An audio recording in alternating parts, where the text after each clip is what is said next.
Coucou, bonjour, salut. Alors, BIS.org, c'est-à-dire c'est la société du Mouleti et elle est la filiale de BIS.org, fonds d'investissement, BFI.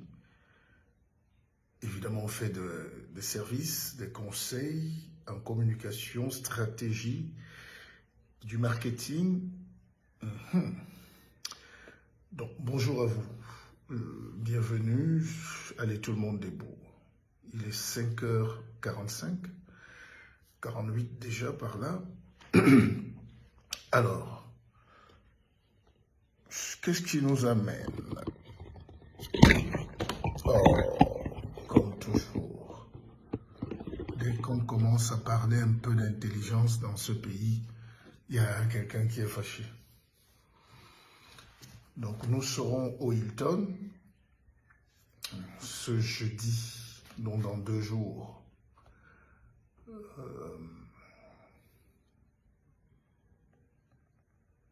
Nous serons donc au Hilton dans 2 jours pour la dédicace de l'ouvrage best-seller. Tout le monde en parle. Tout le monde sait, l'Afrique est dans l'excès. Je profiterai pour vous présenter ce nouveau bébé.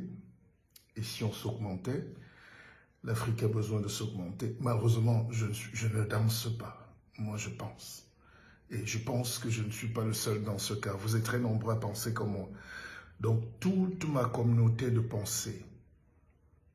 Quand on fait une conférence, c'est pour réunir tous les gens qui voient le monde comme vous.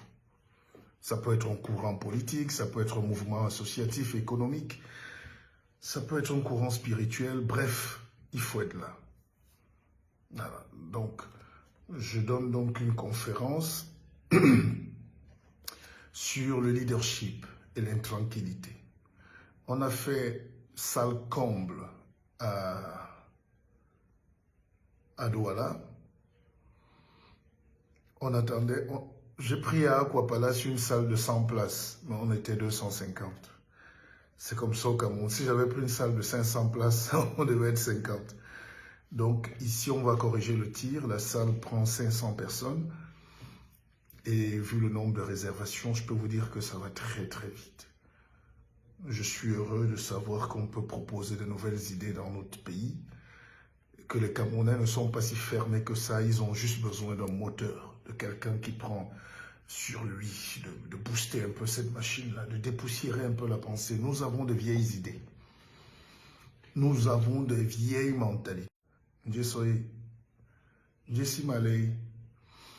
Nous avons de très vieilles mentalités et c'est difficile de changer de vieilles mentalités.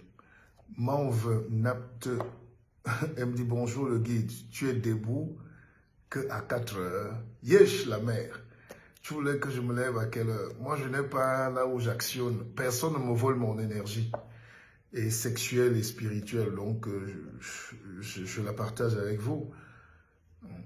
Les Africains, à cette heure-ci, sont en train de tourner les reins. Hein? Il y a un petit Ivoirien là qui a chanté un morceau qui me fait trop rire. Sa chanson, c'est Chewing-gum dans les reins. Voilà. Et ça, c'est une chanson qui, à 4h, 3h du matin, tous les Africains, c'est chewing-gum dans les reins. Chewing-gum dans les reins. Personne n'ouvre un livre.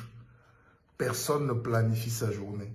Personne ne se calme. Personne n'entre dans la méditation. Personne ne se questionne sur qu'est-ce qu'il est venu faire sur terre. C'est chewing-gum dans les reins. Et, attendez, tout à l'heure, je regardais une vidéo. Je ne sais pas pourquoi on aime danser comme ça. Je regardais une vidéo de Fally Ipupa, hein, le grand musicien congolais. C'est-à-dire en Afrique, plus tu n'es rien, plus tu es célèbre et célébré. Je ne comprends pas ce que ces gens-là apportent au développement de l'Afrique. Un gars dit, je seulement tourner dans les reins, ou j'ai chewing-gum dans les reins. L'autre dit, qu'est-ce que l'autre dit même? Les reins, bouger les reins. Comment on peut bâtir toute sa réputation et toute sa vie sur les reins?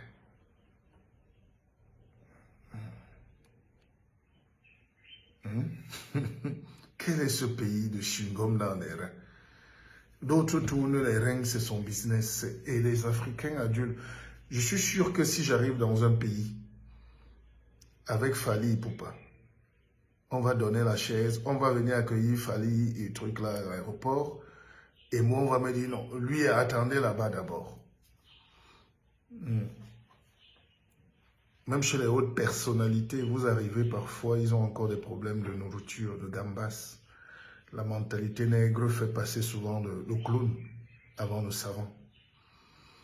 Et après, vous vous étonnez que vous ne soyez pas développé. On fait passer les clowns avant les savants. Hein, chewing-gum dans les reins.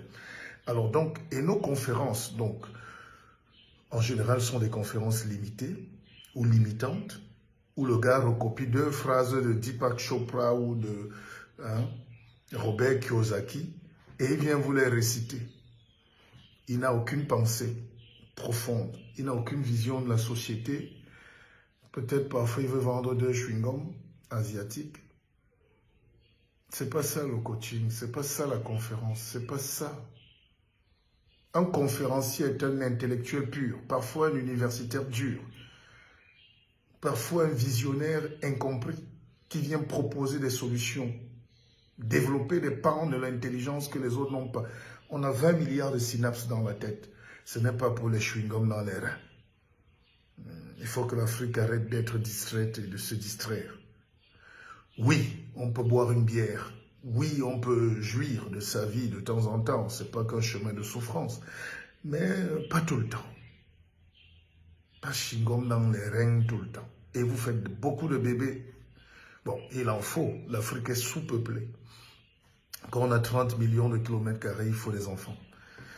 Et d'ailleurs, ma grand-mère disait, regardez, nous sommes une génération qui faisons aujourd'hui en moyenne 1 ou 2 enfants.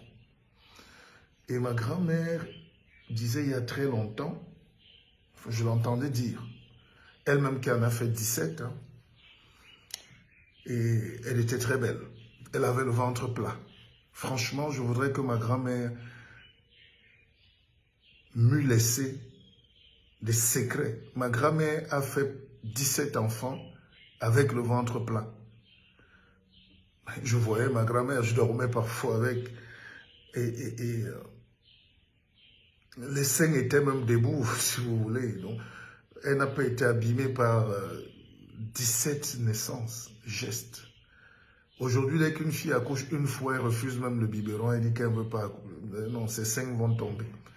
Mais c'est la vie, à un moment, tout va tomber. La beauté va tomber. C'est pour ça que d'autres sont obligés de coller les trucs. Laissez aussi la vie se faire. D'accord? Il faut accepter sa vie. Il y a 20 ans, j'étais plus beau que ça. Mais il y a 30 ans, j'étais un feu follet. Je me croyais beau, musclé. J'étais le centre du monde. Aujourd'hui, regardez tout ce qui me reste. Ça ne peut même pas tuer un rat. Donc, il faut accepter son corps, accepter de vieillir. Et c'est ce refus d'accepter de vieillir qui fait qu'on souffre aujourd'hui. Le make-up, des maquillages, on gratte la peau, on colle les cheveux.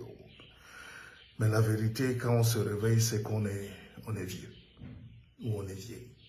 Il faut rire de la vie, être le miroir et accepter. Donc quand vous mettez le miroir devant vous, dites oui, j'accepte. D'accord? Vous êtes beau comme ça, vous êtes belle comme ça. C'est très important parce qu'on parle de dépigmentation aujourd'hui. C'est le problème qui mine l'Afrique. C'est 36 milliards de dollars que les Noirs jettent pour se donner des cancers. Et on va dans une société tellement malade aujourd'hui que dès que tu critiques les gens qui s'enrichissent sur le dos des autres en leur vendant le cancer, les diabètes et l'hypertension avec leurs produits éclaircissants et tout ça, quelqu'un fait un live pour dire, et alors, le choléra aussi tue non? Donc, il faut encourager tout ce qui tue. Parce que le choléra tue, il faut donc qu'on tue aussi les autres. C'est ça qui est dangereux dans ce pays aujourd'hui. Et si on ne crée pas une chaîne communautaire de la réflexion et de la pensée, une sorte d'urgence de la pensée, on va disparaître. C'est le titre d'un ouvrage. Hein? Si on ne crée pas une blockchain de la pensée, on va disparaître. Ça, ne vous inquiétez même pas. Alors, je rappelle quand même que le BISOC Fonds d'investissement est ouvert. Et bizarrement, depuis que j'en parle, il y a très peu d'Africains qui sont honnêtes et qui veulent suivre. Parce que quand on dit investissement, projet, affronter votre destin, aller dans vos villages, prendre les terres abandonnées, vous préférez être dans les HLM en train de faire les ménages à Paris. Et quand on casse Dicolo, là il y a un comité d'anciens parigots de Dicolo qui sort. Continuez. Continuez. On verra le soir. Alors, ce que je voulais aussi dire, c'est que je suis en train de créer, parce qu'il faut être un homme de l'action, mais de la pensée aussi. La pensée sans action est folie, et l'action sans la pensée, c'est suicidaire, c'est la bêtise, et c'est ce qui nous arrive aujourd'hui. Tout le monde dit, tout le monde crie, mais personne ne fait. Et le pays n'avance pas, et on se plaint. On cotise au Canada, on vieillit, aux États-Unis, on est couché en Allemagne, on perd le temps. Et les autres sont en train de construire le pays comme ils veulent, enfin de détruire le pays comme ils veulent. Les autres, c'est qui? C'est les petits ouvriers chinois qui ont des terres ici, par milliers d'hectares. Ils plantent quoi? Le manioc, la banane, le riz, et ils amènent chez eux. Et les Africains se fâchent. Oh, ils cultivent le riz pour amener en Chine. Mais soyons un peu honnêtes. Le noir est égoïste. Vous êtes méchant. Donc le Chinois vient chez toi, pendant que toi tu tournes les reins à New York, ou je ne sais pas où, en Belgique, en Italie là-bas. Toi tu travailles dans les champs des Italiens pour cultiver les raisins, la tomate. Les Chinois, ils viennent cultiver le riz chez toi. Mais pourquoi tu veux qu'ils te donnent le riz cultivé par eux chez toi? Si toi tu donnes tes raisins, ta tomate que tu cultives en Espagne aux Espagnols et on ne te paye pas, c'est l'esclavage. Et rien n'arrête l'esclavage à part l'ignorance. À part tuer l'ignorance. C'est-à-dire le chemin entre la bêtise et l'ignorance, c'est l'apprentissage. Il faut apprendre, les amis. Bonjour, il est 6 h, c'est mon direct, c'est mon live. Et je sais que comme c'est pas chewing-gum dans les reins, mais pas Fali pour pas que je mette le matin, ça vous énerve. Mais il faut encore essayer de croire qu'on peut avoir un pays normal. On peut avoir un pays où... Vous savez, moi je suis un homme de l'action. La politique là, c'est moi, on a commencé là. Les affaires, très tôt, j'ai commencé là. Donc l'économie. Et on ne peut pas parler d'économie sans la politique. Et je le dis et je le dirai jeudi en conférence. C'est la politique. Mbapini Yomo. Il faut arrêter de croire. C'est pour ça que tout ce qu'on fait là comme coaching, vous allez booster les gens, vous allez crier. Mais tant que vous ne leur avez pas donné le contenu pour qu'ils comprennent l'environnement socio-politique, tant qu'ils n'ont pas les armes d'affronter une autorité qui procède par abus, tant qu'on ne lutte pas contre les injustices, on ne peut pas faire de l'économie, on ne peut pas être coaching, on ne peut pas faire une conférence. Donc je fais des conférences musclées, politiques, économiques, sociologie, puisqu'il faut toucher la programmation neurolinguistique, il faut parler aux gens, pour leur dire, voici votre pays qui est en lambeaux, là. On fait comment? N'est-ce pas? On fait comment avec un pays où les gens ne créent rien?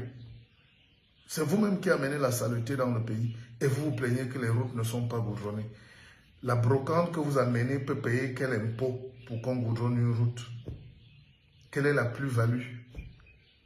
Les forêts sont vides, les forêts sont vierges. On ne cultive pas. Dès 6 heures, on est dans les bars. C'est une culture. Il faut arrêter ça, il faut travailler. Si les Camerounais travaillaient vraiment, c'est qu'on s'en fout même du gouvernement.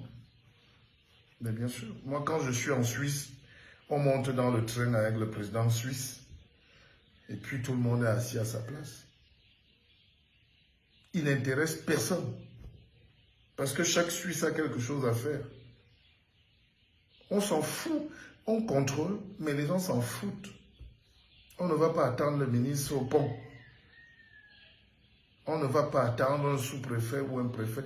C'est une liberté de la pensée parce que chacun est producteur de sa vie. Et Amouleti, pourquoi le noir veut toujours qu'on l'aide? Pourquoi le Camerounais pleure? On appelle les États-Unis, on fait les meetings à Paris. Vous croyez que Paris peut aider les noirs?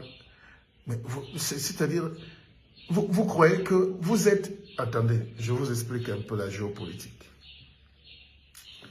Quand je vois des Africains marcher à Paris contre leur régime, qu'ils disent parfois dictatorial, mais ils marchent à Paris, je dis, oh Seigneur, pitié. C'est comme si l'antilope, le bébé antilope vient se plaindre chez le lion, en lui disant, on est en train de bouffer ma mère là-bas, oubliant que c'est le lion qui a envoyé la lionne chasser.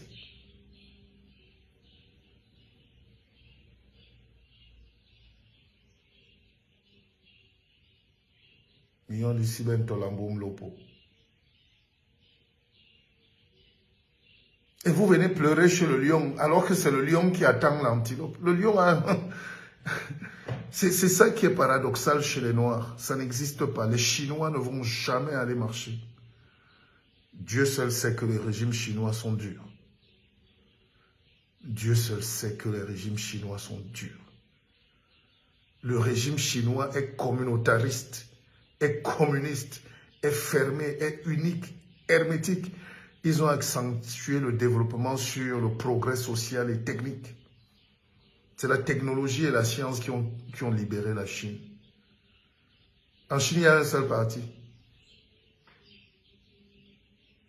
Alors, le Phénentex me dit, c'est de l'Angleterre que De Gaulle a lancé la rébellion. Donc le félin, tu veux maintenant m'apprendre l'histoire? Vraiment.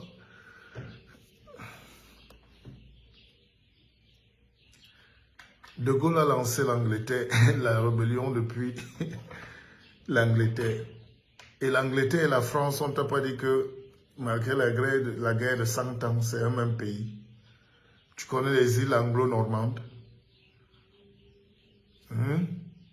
Arrêtez de vous plaindre, dis donc. Venez chez vous, bottez aussi le destin. Tchouquez le destin. Tchoucage de Pelé du destin. Et la conférence de jeudi, c'est le tchoucage du Pelé. Tchoucage du Pelé de la fatalité nègre et camerounaise. Le tchoucage du Mbiongo. Il faut vraiment arrêter de plaindre comme des enfants. Je discutais avec un officier russe à Paris qui me dit, mais docteur Bissot, pourquoi les Africains aiment pleurer comme ça? Pourquoi vous aimez demander pardon? Pourquoi vous voulez qu'on ait pitié de vous? Il est 6h06. Hein. Tout à l'heure, il était 5h05. Il sera 7h07 tout à l'heure. C'est une cohérence avec l'esprit supérieur. Pourquoi l'Africain veut qu'on l'aide? Moi, je ne comprends pas. Dieu nous met tous sur terre avec le même cerveau. On est même plus musclé qu'eux. On court vite. On tourne les reins. Mais quand il faut casser la forêt, on appelle les bulldozers chinois ou français ou américains. Pourquoi vous aimez pleurer comme ça? Dites-moi, pourquoi vous ne prenez pas le destin? Voilà la Russie qui est en train de faire sa guerre seule contre le reste du monde. Même les alliés qui sont avec elle ne se déclarent pas. Non, la Chine, ils s'entendent mais doucement. Mais la Russie est seule face à son destin. À un moment de la vie, vous êtes face à votre destin. Moi-même, je vis ma vie, j'affronte mon destin. Mes enfants ne sont pas avec moi. Ni mes enfants, ni ma compagne. À un moment de la vie, vous affrontez seul votre destin. C'est quand vous réussissez comme « Oh, Mouleti !» On savait. Il n'y a pas la famille qui vous accompagne. Il n'y a personne qui vous accompagne quand vous affrontez votre destin. Et un leader doit affronter son destin. Le but, ce n'est pas que tout le monde devienne leader. Mais il faut quand même se démarquer, savoir qu'il n'y a personne sur terre qui vous attend. Je vous dis, mais Kalbele, Moutawara Mbembebe, Mbembebe, Tomunu Tonyon. Donc, si tu ne te lèves pas,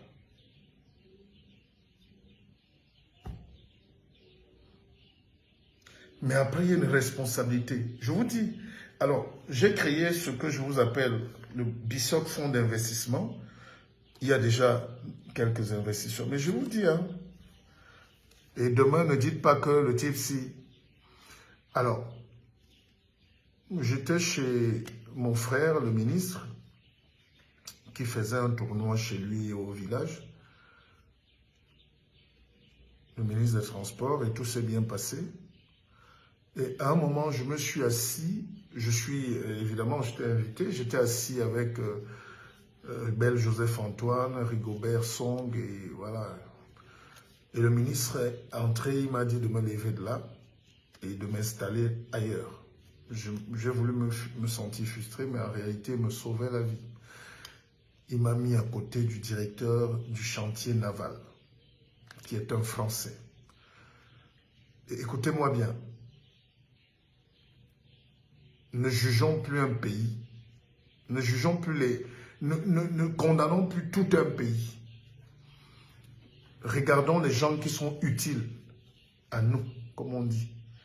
Il faut que l'Africain ait le discernement. Ce n'est pas parce qu'on a dit on combat la France et vous allez vous fermer. C'est la France aussi de Gaston Donat. Donat, c'est celui qui a créé l'UPC, enfin, qui a incité, qui a vu deux nègres en Dokoti.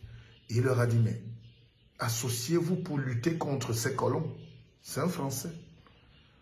Et il y a un type de Français comme ça, il y a un type d'Européens comme ça qui sont un peu humanistes. Ils sont bizarres.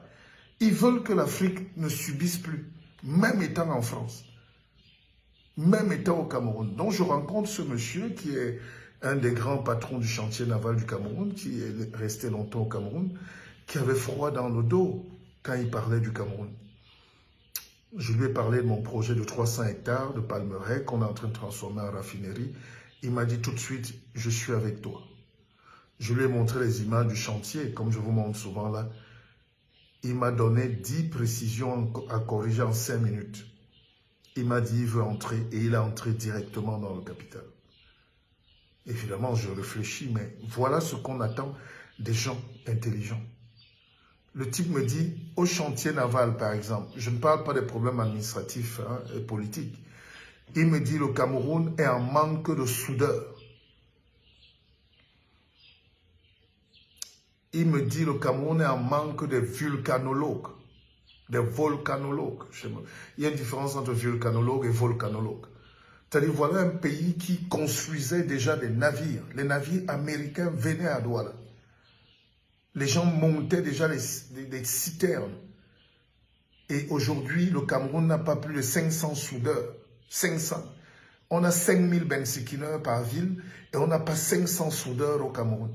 Chaudronniers, des métiers d'avenir, des métiers de l'industrie. Et le blanc a pleuré devant moi. Il s'appelle M. Rodier. Il dit toute l'éducation orientée sur BTS en commerce et vente internationale. Mais vous allez vendre quoi? Vous ne produisez rien, mais vous vous formez pour vendre. On a multiplié les universités, oui, mais 80% des jeunes qui sortent de là chaque année vont où avec leur diplôme? Puisqu'il n'y a pas d'usine, il n'y a pas d'entreprise, il n'y a que des petits commerces, des petites boutiques de filles qui ramènent des trucs de Turquie, de Dubaï et de Chine, et les autres qui ramènent la brocante, la poubelle de Bruxelles, et les petits détaillants de commerce de brocante et tout. Vous ne créez pas l'industrie. Et à Mouleti. Et ça, vous croyez que c'est un problème politique? C'est votre problème aussi. Parce que quand vous avez 10 000 euros, vous venez juste acheter un terrain pour construire votre maison et retourner faire l'esclavage en espérant revenir dans 30 ans, quand les cheveux seront blancs. Le risque que vous prenez pour changer votre vie est où? Alors je discute avec ce monsieur, ce Français, Rodier. Il m'a fait des révélations qu'on ne peut pas faire en direct sur Facebook. Il pleurait. Un papa, il pleurait. Hein. Il dit comment un pays comme le Cameroun, qui est 50 fois plus riche que la France, est un pays où on pose encore les tomates au sol au marché et qui pourrissent. Les oranges, voilà les saisons des fruits. Je suis encore passé sur le lac Solo hier, je vois les mangues, les fruits, les prunes. Monsieur, vous ne savez pas que le jus de prune pressé soigne la prostate, soigne l'hypertension, soigne même le mal de dents. L'écorce du prunier soigne le mal de dents. C'est une pâte dentifrice puissante. Mais qui va nous injecter? Christophe Fotso-Tadjo, je ne suis pas en train de parler des conjectures politiques. D'accord? Vous n'avez rien à m'apprendre sur le chantier naval. Mon chauffeur actuel est l'ancien chauffeur du DG du chantier naval. Donc, je ne suis pas dans les conflits politiques. Je suis en train d'expliquer une situation macroéconomique et un contexte de mentalité où tous vos enfants étudient le BTS en finance, commerce international pour ouvrir la microfinance, je ne sais pas quoi. Allons vers la scierie, allons vers les énergies, allons vers l'industrie. Et c'est quand on a ça qu'on se développe. Et pour ça, il faut un mental d'acier. C'est pour ça que j'écris des livres et je donne des conférences. Vous avez des problèmes personnels. Je ne parle pas de ça. Il faut qu'on sorte de ce schéma-là. Comment on voit notre pays? C'est ça le défi aujourd'hui. Comment l'Africain se voit d'abord lui-même? Vous ne pensez pas que quand une femme prend le risque de prendre sa peau pour enlever ça, ça veut dire qu'elle a un rejet d'elle-même? Mais vous ne comprenez pas quoi? Et pourquoi elle a un rejet d'elle-même? Donc elle veut détacher ça. Cet habit que Dieu a donné là, on a cousu, on a donné, elle dit non, ça ne suffit pas. Je n'aime pas ça. C'est le comportement enfantin. Et quand tu as donc enlevé ça, tu crois que tu es autre chose. Ça a changé. Mais ta peau, les gens te connaissent. Les Européens te regardent pareil. Les Chinois pareil. Plus on voit que tu es folle ou tu es fou pour les hommes qui se... Donc, c'est ce décapage physique qui a atteint notre décapage mental. C'est ce décapage mental qui joue sur notre décapage physique. Et chez nous, on ne s'attaque qu'au décapage physique, alors que le décapage est mental. Et ça fait 50 ans, 60 ans qu'on est là-dedans.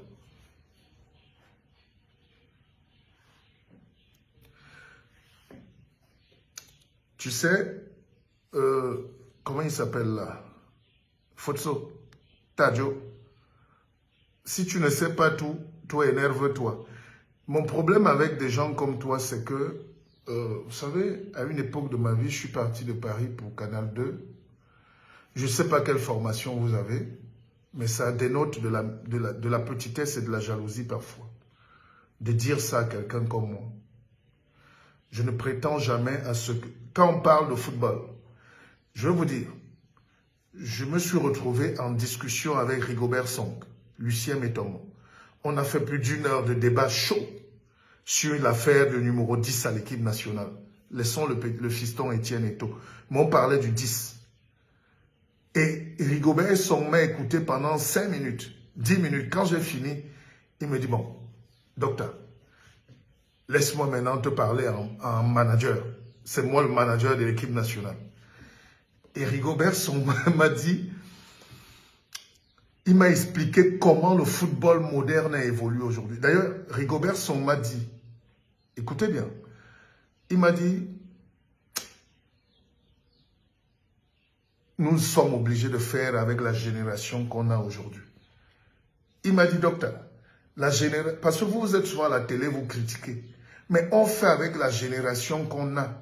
Les jeunes qu'on a aujourd'hui, ce n'est plus notre génération. D'accord? Ce n'est plus Métomo, ce n'est plus Rigo, ce n'est plus Nditap, ce n'est plus Eto'o. C'est terminé. Nous avons une autre génération qui est partie en France parfois pour étudier ou par le désert et qui a cherché un club en Lituanie. Ils ont commencé à se battre. Or, on avait une génération qu'on a pris de l'école de foot des brasseries ou de Kadji à 7 ans, 8 ans, 9 ans, 10 ans, coupe top, tout ça. Et on les a amenés à l'équipe nationale.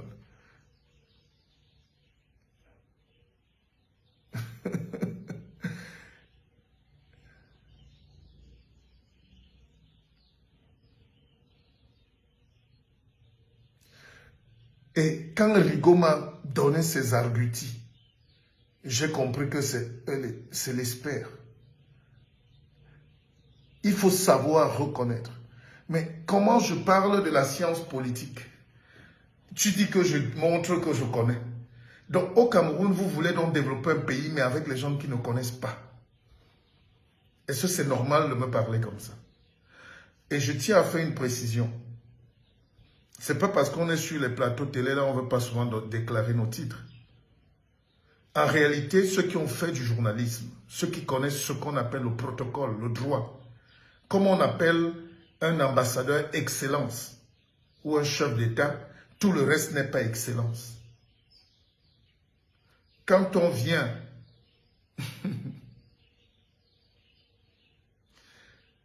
quand on vient dans un pays, quand on vient sur un plateau de télé, le seul ou la seule personne qui porte le titre de docteur sur un plateau de télé, c'est un médecin.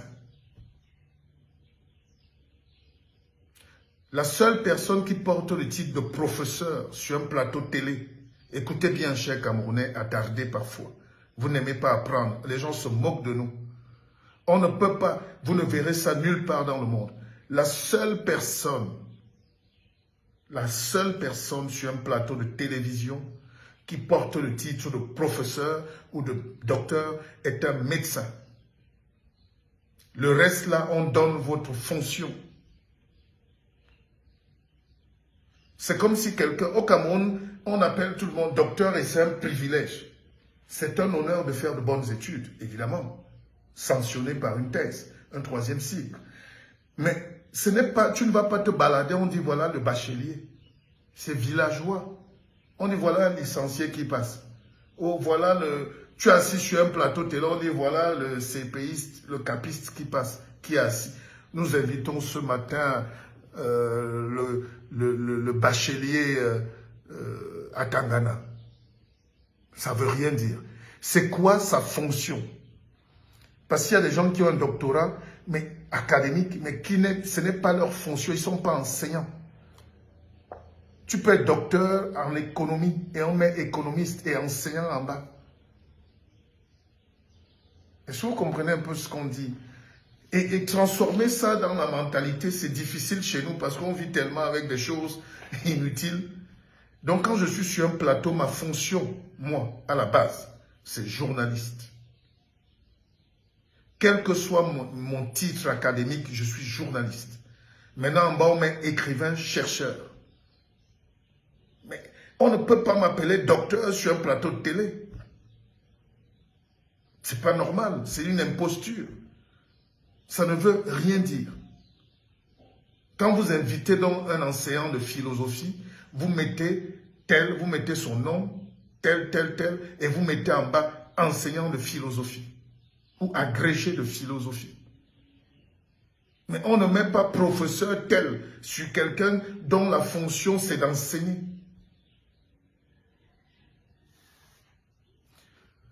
Est-ce que vous avez compris? C'est ça aussi les problèmes, c'est les schèmes mentaux. Il faut élaguer la pensée là. C'est pour ça que les Européens, vous ne verrez jamais sur un plateau docteur François Hollande. Vous n'allez jamais voir sur un plateau docteur Bruno Le Maire.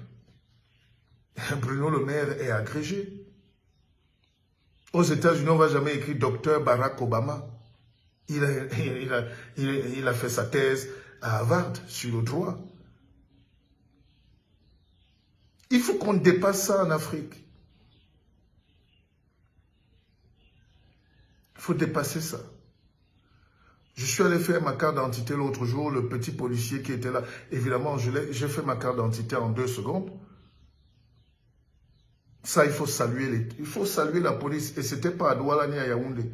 C'était à Kribi, mais dans un village.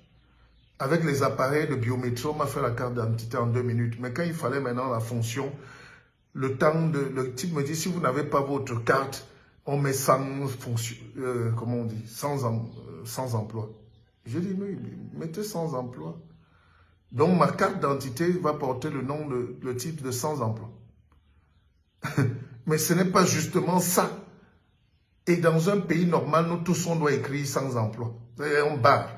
Parce que ce n'est pas dans la carte d'identité, ce n'est pas la carte d'identité qui doit être le support de la discrimination. Parce que si l'autre est homme d'affaires, l'autre est commerçant, l'autre est docteur, et moi je suis chômeur, on va me piétiner. On va m'empêcher d'être citoyen.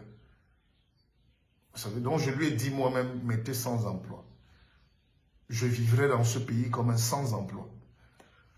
Et après, il m'a rappelé, il dit non, monsieur Bissog, c'est pas, ne vous prenez pas mal, tout le monde vous connaît. J'ai dit non, mettez sans emploi pour qu'on soit quitte. Si c'est un titre au Cameroun, si c'est un crime d'être sans emploi, je serai comme les 30 millions de Camerounais qui n'ont pas. Donc, il faut dépassionner le débat, d'accord? Il n'y a pas de professeur sur un plateau télé. On donne votre nom et on met votre titre, votre fonction. D'accord? On peut mettre professeur des universités en bas. Voilà. Ou professeur agrégé de. Mais on ne va pas mettre professeur tel. Ça n'existe nulle part. Et ça, on enseigne ça. Et j'enseigne ça. J'enseigne la communication politique. Alors, ce que je voulais dire ce matin à mes frères et sœurs, ne nous éloignons pas. Je disais que je causais avec ce blanc du chantier naval et il me disait, le problème en Afrique, c'est que vous fuyez vos responsabilités. Pour développer le Cameroun, il faut l'acier. Et le chantier naval était l'un des plus puissants. Le chantier naval a même acheté, par exemple, une société française à l'époque qui faisait dans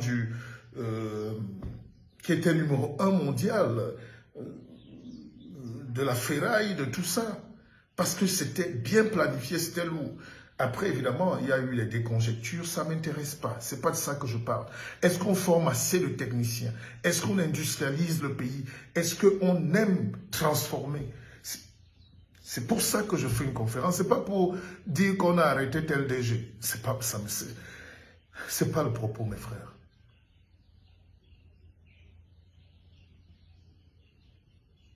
Ce n'est pas le propos.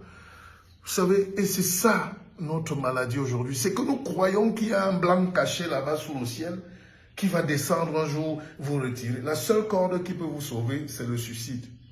Si on vous met une corde là pour vous monter au ciel, là, c'est qu'on est en train de vous tuer. Et évidemment, les colons nous ont dit il faut mourir vite ici-bas pour aller jouir au ciel. Ça existe où? Où est le ciel ici? Où est le ciel? Le ciel, c'est l'atmosphère. C'est la stratosphère. C'est les étoiles qu'il y a là-bas. Il n'y a pas un royaume des cieux. Quand un peuple croit encore qu'il y a un royaume des cieux, vous comprenez qu'eux-mêmes n'ont pas encore eu la révélation de Dieu, qui veut dire transformer la nature, domestiquer la pensée, développer l'environnement. Alors, ce Français qui discute avec moi, il m'a dit, est-ce que vous trouvez normal, monsieur Bissog, qu'on ait des fruits qui pourrissent? Est-ce que dans votre palmeraie, on peut faire aussi de l'orangerie, des petits trucs, des fruits, comme ça, pendant qu'on fait l'huile là-bas, on transforme les fruits ici. Moi, je ne veux que faire ça. Il a dit qu'il va me suivre. Il m'a montré dans mon chantier, je ne sais pas si je peux vous montrer les images, les gars ont fait par exemple comment on dit, le château d'eau. On a fait un château d'eau de plus de 7 mètres avec du béton armé. On a creusé le sol, on a mis du ciment. Ça met plus de 2 semaines à construire cette histoire-là. Le Français m'a dit, monsieur Bissog, gagnez du temps. Avec 3 petits piquets montables. 3 piliers de fer. Il a fait le même château d'eau chez lui. Et à 15 mètres de hauteur. Et on a installé ça en 15 minutes. Voilà la pensée qui nous est interdite.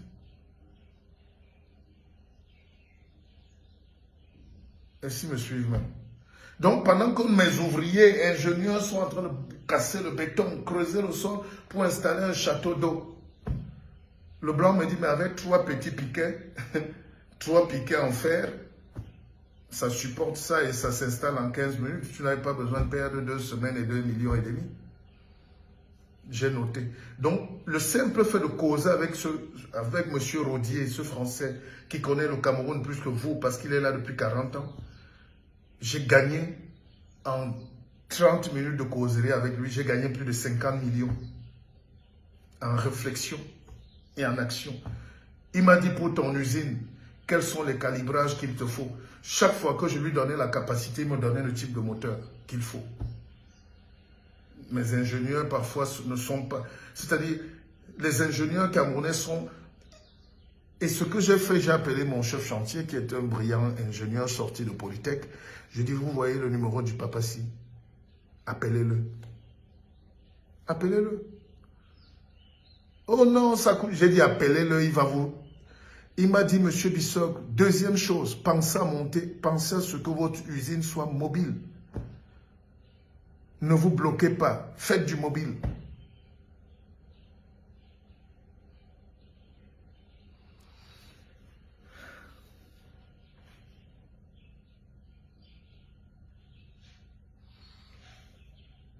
Mais le blanc me dit, déplace ton usine partout où tu vas aller produire l'huile, même au Gabon. Parce que les Camerounais, les problèmes de terre, de haine et de jalousie, quand tu es fâché, mets ton usine dans le camion, tu vas presser l'huile au Congo. Balade-toi avec ton usine. Et les gens comme nous, c'est à nous qu'on devait donner la ligne 94, où l'État dit, monsieur Bissot, prenez 10 milliards, faites. J'ai promis 1 million d'emplois aux Camerounais. Notez, je ne suis pas un filou, je suis quand même d'une intégrité morale sans faille. Personne n'est parfait, mais on se connaît tous. On connaît les bandits, on connaît les mesquins. Et pour finir, le blanc m'a dit, monsieur Bissot, les Camerounais ne travaillent pas. Je suis désolé de vous le dire, c'est la première fois que je discute avec vous, avec un écrivain, avec quelqu'un qui a la pensée et quelqu'un qui me dit qu'il est au champ. Qu'est-ce qui développe les États-Unis? C'est les champs. Avant de lancer les missiles, ils sont d'abord au champ. Premier producteur de ceci, premier producteur de ceci, premier producteur de ceci. C'est ça qui développe un pays. Qu'est-ce qui développe l'Allemagne? Les landers, la culture de la betterave. Sur plus de 100 hectares, 100 000 hectares, les gars plantent la patate, la betterave, carotte. Évidemment, il y a la machine qui aide à aller vite. Deuxième chose, le blanc m'a dit, évite Néo. Monsieur Bissot, créez vos panneaux solaires, achetez-les. Ou bien si vous avez les panneaux solaires, même si c'est gâté, envoyez-moi, je vous répare ça tout de suite. Aucun panneau solaire ne doit tomber en panne. Le panneau solaire est fait pour vivre même toute une vie. Il faut juste savoir régler et ajuster. Combien de Camerounais se forment à l'énergie solaire? Il m'a dit, une seule plaque solaire alimente votre château d'eau. 2 plaques solaires alimentent 300 hectares de votre plantation. Vous mettez la lumière partout, jusqu'au fin fond des champs.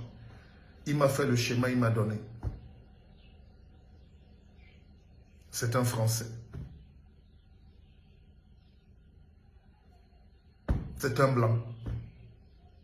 Donc, arrêtons de voir le monde en termes de couleur de peau. Allons vers une factorisation de nos idées. Qui peut nous aider? Qui est utile? Qui comprend? Qui nous combat? Qui est notre ennemi? Le noir, parfois, parce qu'il voit un noir, il va l'embrasser, il dit que c'est son frère, et le gars l'empoisonne. Et pourtant, il y a un autre frère qui est arabe ici, ou blanc, qui vous aime et qui veut que vous progressiez ensemble. Est-ce qu'on se comprend? Donc, ma conférence, c'est ça. Et si on s'augmentait? D'ailleurs, si on était même dans un pays normal, il faut qu'on... Prenez vos livres. Prenez déjà vos livres. J'ai dit, celui qui n'est pas satisfait est remboursé.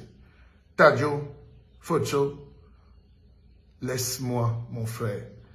Au pays, on ne travaille pas 10 heures. Je t'ai dit, Focho, tu es mon ami, même si tu es du MRC. Focho, tu es mon ami. Mes meilleurs amis sont du MRC. Moi, je ne suis pas du MRC. Mes meilleurs amis sont du MRC. Ils sont pleins là. Mais moi, je ne suis pas du MSC. C'est comme ça. Parce que j'ai mon mouvement politique, j'ai mes idées, j'ai mes... Voilà. Mes meilleurs amis, tous mes amis sont là. Ils sont du MRC. Ceux qui me soutiennent même le plus sont du MRC ici. Vous le savez. Alors, je ne les juge pas par rapport au MRC, je juge par rapport à la personne qu'ils sont. On s'est connus avant le MRC. Donc, maintenant, ils ont choisi leur orientation politique. Nous aussi, on regarde. Parfois, ils disent des bonnes choses, je note. Quand c'est pas bon, je ne note pas. Je critique. Je dis, arrêtez ça. Donc, c'est ça le discernement. Personne ne peut me faire peur parce que je ne suis pas du MRC. Alors, si les Camerounais n'ont pas ce courage, attends, toi, tu m'amènes tous les faux problèmes. Et ta soeur, c'est qui maintenant? Tu veux, les bagantés là ne m'aiment pas trop. Christophe Fosso-Tadjo, c'est pas une intrigue, je te dis. Et ce n'est même pas, tu devais être fier que je parle de ton parti. Hein? Laisse-moi te dire, Christophe Fosso-Tadjo, si tu n'es pas là, Joe, hein? Moi je fais le Semtojong. Toi tu ne fais même pas. Hein? Je suis du Semtojong. Hein, là, Joe. Alors, donc, c'était une parenthèse enchantée, hein, ce n'était pas une intrigue. Ce que je voulais dire, par contre, c'est que on a un pays à construire, les gars. Je ne sais pas comment vous êtes heureux là-bas sous le froid. Il y a des gens qui payent même 10 000 € pour aller se coucher à Monaco 2 semaines. Un Africain n'a pas ce droit en ce moment. Avec 10 000 €, tu peux développer tout un village. Donner de l'emploi, créer le bonheur, ouvrir un centre de santé, ouvrir un restaurant communautaire, ouvrir même une petite école, ouvrir... Vous attendez que les Blancs viennent le faire?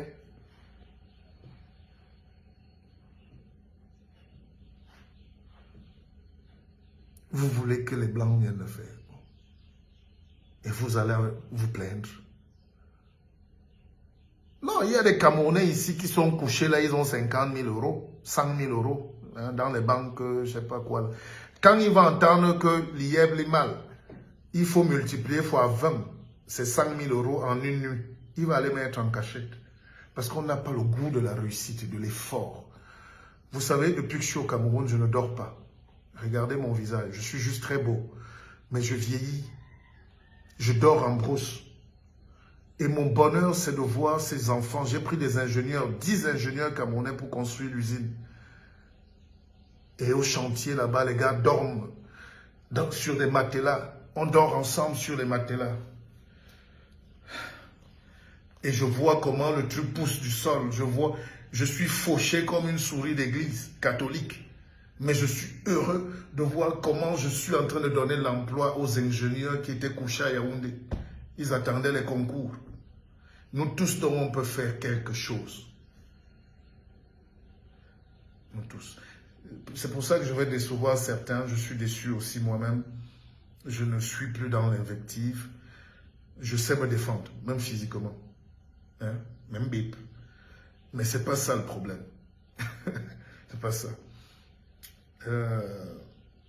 Non, quand vous me voyez construit là, à mon âge, celui qui comprend c'est qu'on a une maîtrise des arts martiaux très poussée.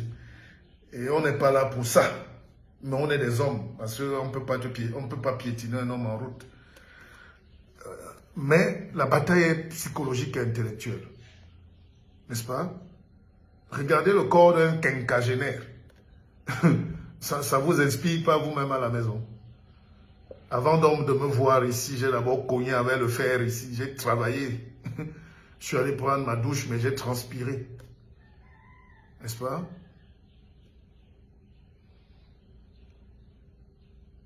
J'ai transpiré dur. C'est-à-dire, ma journée commence à 4 heures. Ceux qui me connaissent ici. Je n'ai pas la chance de dormir tous les jours avec une femme.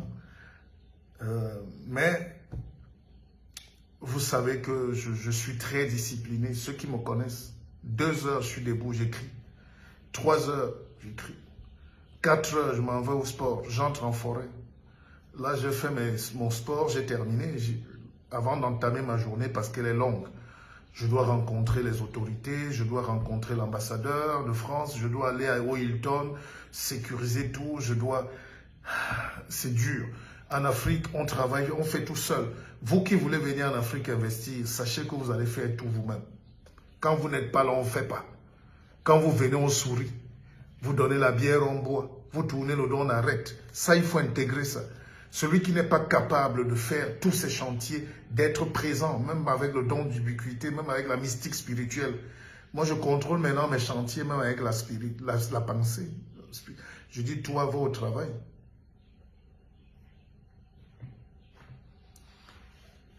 Alors, comment ça s'est passé tes multiples conférences? Non, l'autre c'est jeudi à Yaoundé, ça va être plein. Je n'ai jamais tapé poteau, comme disent les Ivoiriens. Moi, je ne tape pas poteau. Ivoirien ne tape pas poteau. Alors, le guide, comment est-on fort spirituellement? Et à Tobra, écris-moi une box. On ne fait pas les choses là. Moi, je ne suis pas un charlatan. Tu parles à un bambok. On peut venir. Je vous ai souvent donné des petites choses comme ça.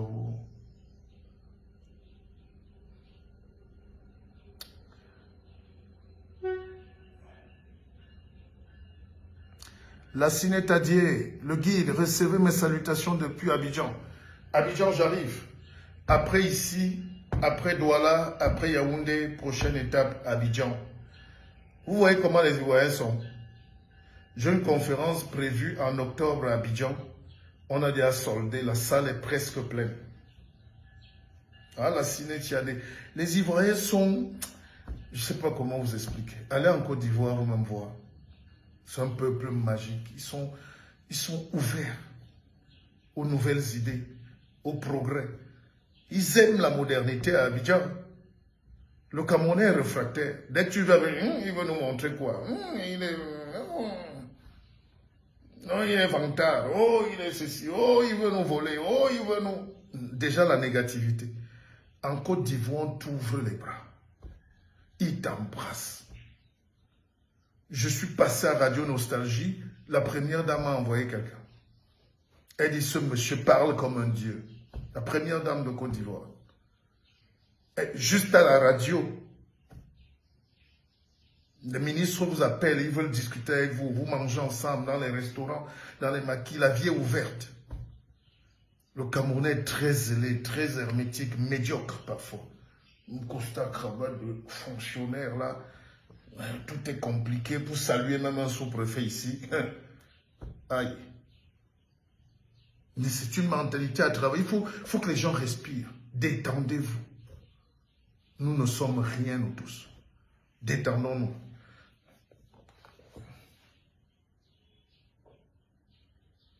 Le guide, tu lances tes recrutements dans ton chantier quand. Et à Tobra, si tu as quelqu'un qui est performant, envoie-le.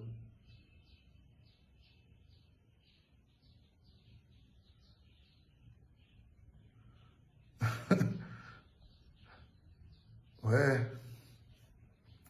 L'Afrique de l'Ouest, c'est une grande dimension. Non, on ne peut pas comparer.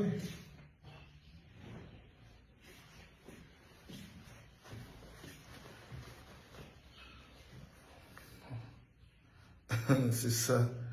C'est bien. C'est pas la première fois.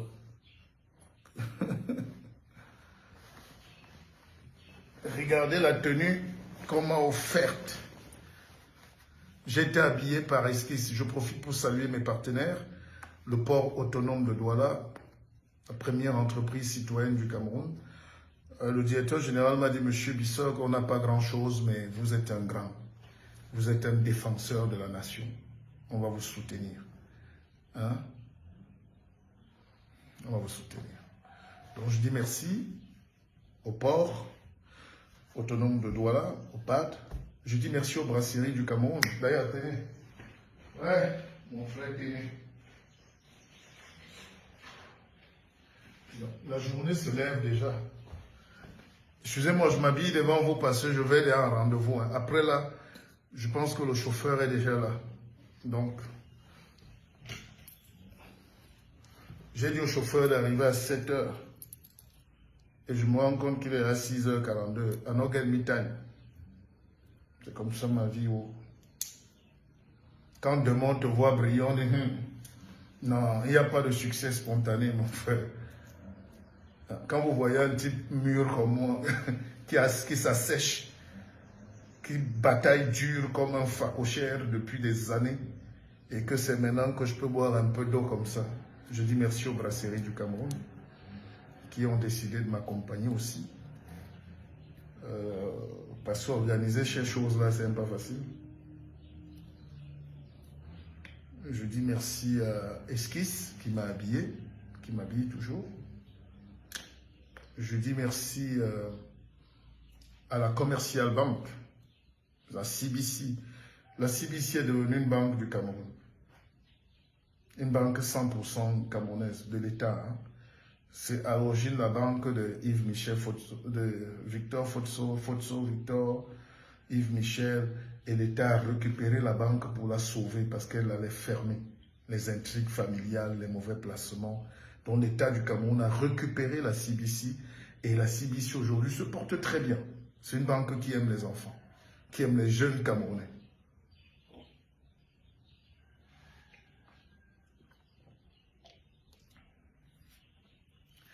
J'espère que je me suis habillé sans pudeur, avec beaucoup de pudeur, hein, s'il vous plaît. C'était pas le but, mais je suis encore chez moi, non? Alors donc je dis merci à la CBC Bank, merci aux brasseries du Cameroun. Ah, c'est l'eau qu'ils m'ont donné. Ah, l'eau, Tanguy. Je vais dire merci au PAD, au port autonome de Douala. Je dis merci à mon jeune frère Ulrich Ngengan. Moi-même, j'ai une télévision, mais on n'a pas encore lancé. Donc, son support technique, UN Media, a été formidable. Il sera ici à Yaoundé. Hey, tu nous conseilles donc quelle banque pour les jeunes entrepreneurs au Cameroun, le guide? J'ai dit CBC. C'est une banque camerounaise 100%. Je me méfie des banques des Blancs là, au Cameroun. Je ne sais pas si une banque des gens là est là pour que vous financez. On a dit ami non. They don't come to come. They don't come to come. Vous croyez que ces gens là peuvent financer le progrès, l'industrie? Mais non, non. On a déjà assez de problèmes comme ça. Donc, réservez pour votre conférence de jeudi, s'il vous plaît. Soyez là. Il faut que ce soit plein, full option. Avant, je faisais les directs de 2 heures, 3 heures du temps, mais maintenant, je commence à me fatiguer. C'est fatigant, mais c'est beau. Aujourd'hui, les TikTok, on bouge les reins, chungom dans les reins, chungom dans les reins. Hein?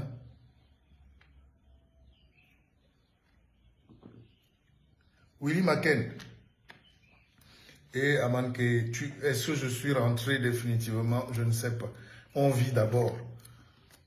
Une chose est sûre, j'ai un deuxième pays qui est la France. J'ai ma famille installée depuis 100 ans. C'est qu'on nous informe mal en réalité. Tu ne peux pas être l'ennemi de la France. Cette France culturelle-là, on ne peut pas être l'ennemi parce que vos parents étaient français.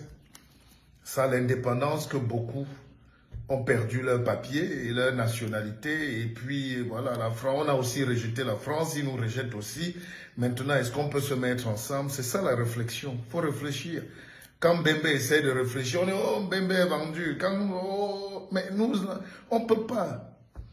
J'ai dit l'autre jour ici que la femme d'Assimi Goïta, le patron malien, elle est là-bas en France, à elle, ses enfants. Les gens m'ont attaqué, vérifié. Je suis quand même... Alors, ce soir à 15h, 16h, je suis sur la CRTV. Je vais aller parler aux jeunes. Et je dois faire encore 2 ou 3 radios. Je dois passer à Vision 4. Et je dis merci au journal Le Messager qui m'a donné toute une page. Le journal Le Messager, c'est le journal de Pius Diawé. Il faut le soutenir. Et les Camerounais veulent quand même apprendre. Nous ne sommes pas un peuple bête. Les gens qui me demandent les livres ici tous les jours, ça me fait même peur. Je n'ai même pas de livres. Je n'ai pas cette quantité-là. On a dit que les Africains ne lisent pas. Mais monsieur, si vous écrivez des choses qui intéressent les Camerounais, comment ils ne vont pas lire? Une bouteille de champagne, c'est 150 000 en boîte. La bouteille de whisky, là, l'eau, avec l'éthanol, là, où tu vas pisser après, c'est 50 000. Et les Camerounais achètent 4 bouteilles par jour, parfois. Une personne, même un plateau de champagne en boîte, 2,5 millions. Il peut acheter 1 million de livres, il donne aux villageois, il donne à l'école.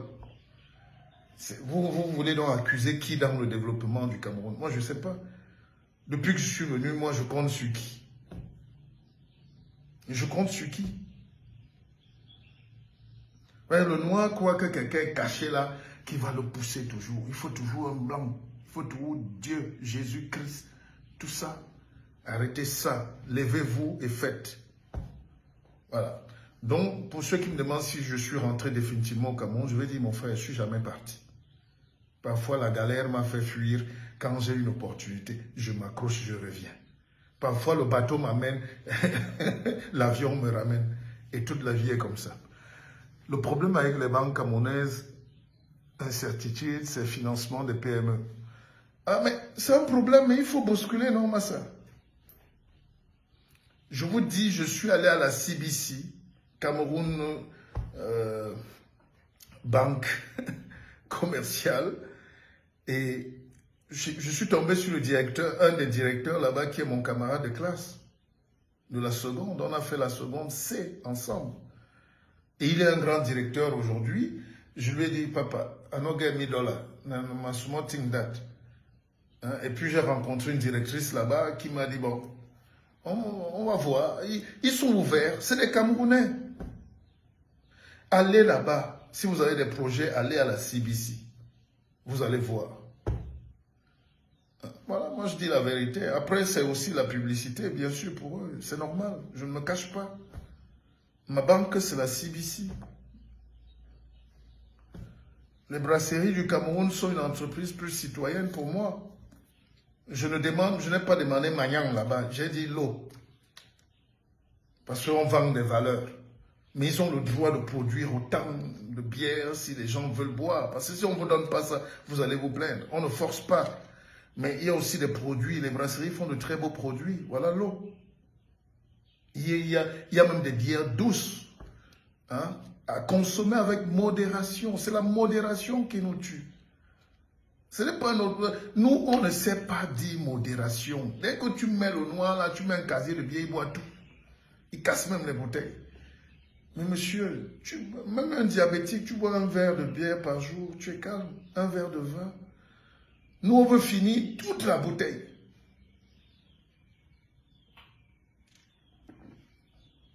Nos soeurs qui sont mariées souvent au blanc là disent qu'ils sont chichenons. Quand tu arrives chez le blanc, il fait. Il te donne un verre, il te met une goutte et tu dis qu'il est chiche. Non, il te préserve. Par contre, buvez de l'eau. Buvez de l'eau abondamment. Avec les brasseries du Cameroun, buvez de l'eau vraiment.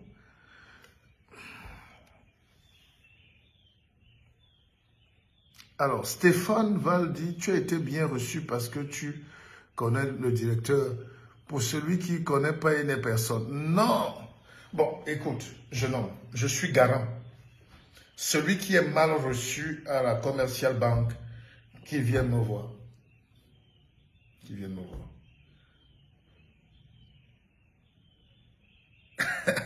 Regarde, les petites Guinéens, non, je ne bois plus ça, laisse ça. Hein? Je bois la 33 Sport. Voilà. Ma bière même. Laissons les choses de Facebook. Quand je ne bois pas ça, je bois ma 33. J'aimais la Guigui avant, mais la 33 est plus bonne. La Castel.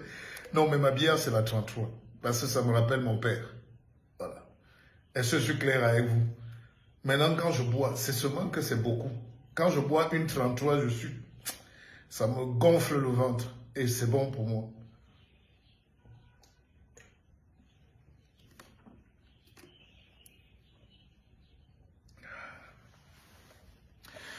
Commandez vos livres, dis donc. Laissez au bavardage. Alors, pour avoir un crédit avec les banques au pays, c'est un parcours du combattant. Tu as raison, Stéphane Val. Je ne peux pas te contredire, mon petit frère. Mais avec quelle banque? Moi, je vis en France. Est-ce que tu te balades en route, la banque te donne l'argent? Vous savez ce qu'on dit? Le banquier est comme un mauvais ami. Il te donne le parapluie quand il fait beau et te le retire quand il commence à pleuvoir. Donc c'est quand tu as besoin du banquier qui n'est pas là. Donc ce n'est pas qu'au Cameroun.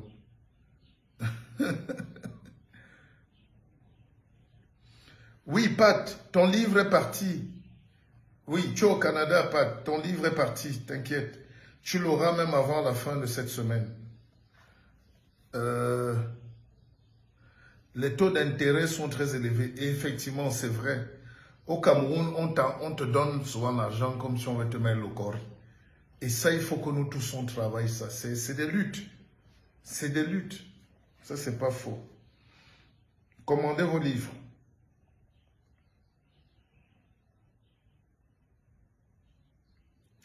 Alors, dans ce livre, nous prenons toujours la bienséance, même si la vie nous enseigne le contraire. Ça, c'est le chapitre 2, page 44. Tout ou presque nous pousse à la violence. Elle est partout présente. Une violence nietzschéenne. D'ailleurs, le philosophe nous prescrit une sorte d'ictus amnésique. Un oubli volontaire pour accéder au pardon, sinon la vie serait impossible. Personne ne saurait vivre avec un tel fardeau. Il faut savoir passer l'éponge, tourner la page, avancer. C'est la loi de l'exonération. Ce livre-ci a des conseils. Si vous le lisez, si vous n'êtes pas intelligent à la fin de ce livre, Massa, à des moves matrocis. Parce que, regardez ce que je vous donne déjà là, à la page 44, je vous explique ce que c'est que la loi de l'exonération. Et j'ai mis 100 lois, toutes les lois spirituelles de la nature ici. La loi de l'exonération, ça veut dire parfois il faut oublier. La France et l'Allemagne ont fait la guerre. N'est-ce pas? Ils se sont entretués même. Ils ont même discuté les territoires. Aujourd'hui, c'est les deux meilleurs partenaires de l'Europe. Ils sont comme cul et culotte. Hein? Ils sont comme cul et culotte. C'est ça la vie. Le noir n'oublie jamais. Dès que, oh, tu avais fait, oh, bien.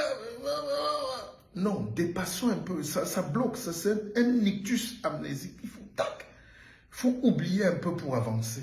Et c'est Nietzsche qui le commande. Hein? Voilà. Bonjour Eugène Patricia Fournion. Dis donc, commandez les livres. Envoyez les gens à la conférence. Nawatino, pourquoi vous avez chiche comme ça? Écoutez, chaque personne qui est en Bengla, vous cliquez sur le lien, vous m'appelez, vous dites le guide. J'envoie mon oncle écouter, le prophète que tu es. Hein? Quand c'est quelqu'un qui vient du Congo et la tête comme l'autorail, qui n'a même pas le CP, vous l'appelez prophète.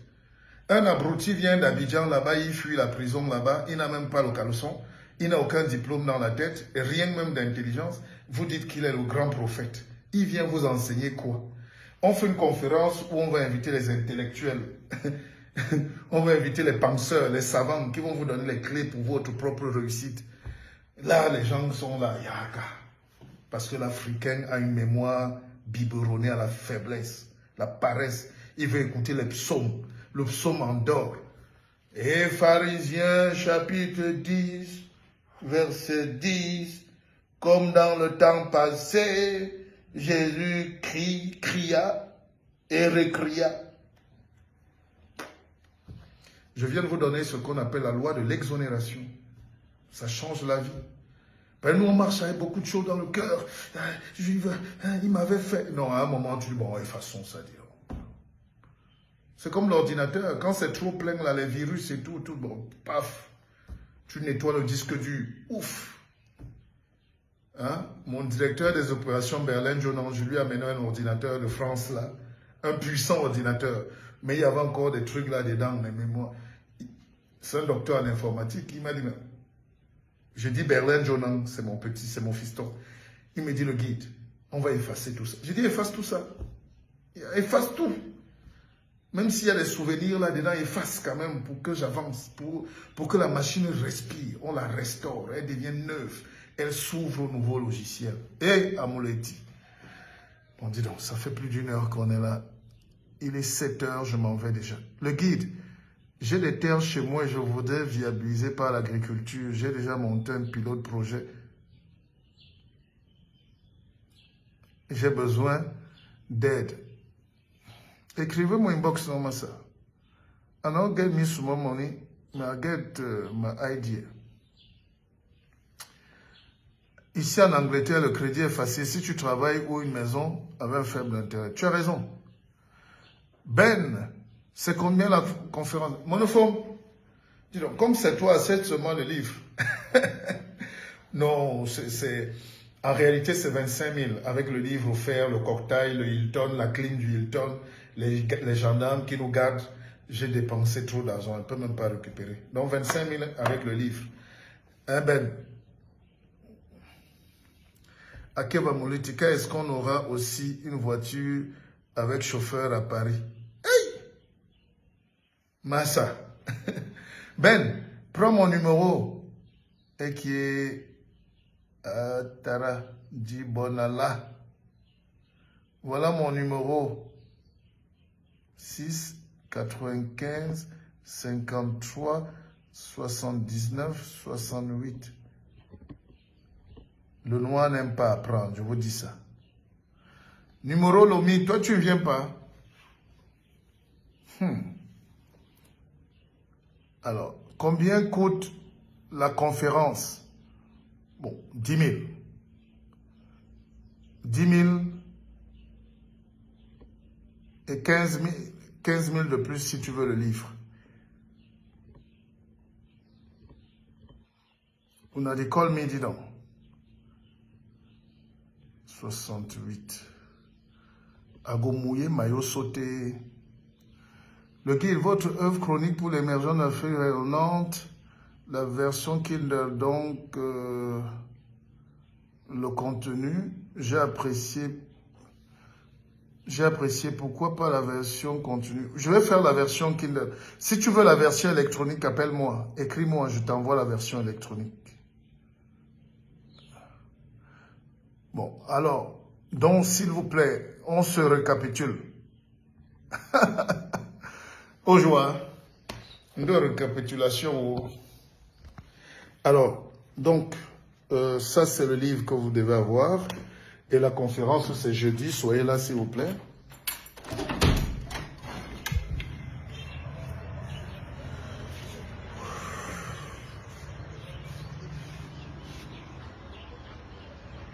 En plein cœur d'Ongolo Wondo. Donc, voilà. La conférence, c'est à 18 h, jeudi 25 août, au Hilton Hotel. Prenez vos places, venez.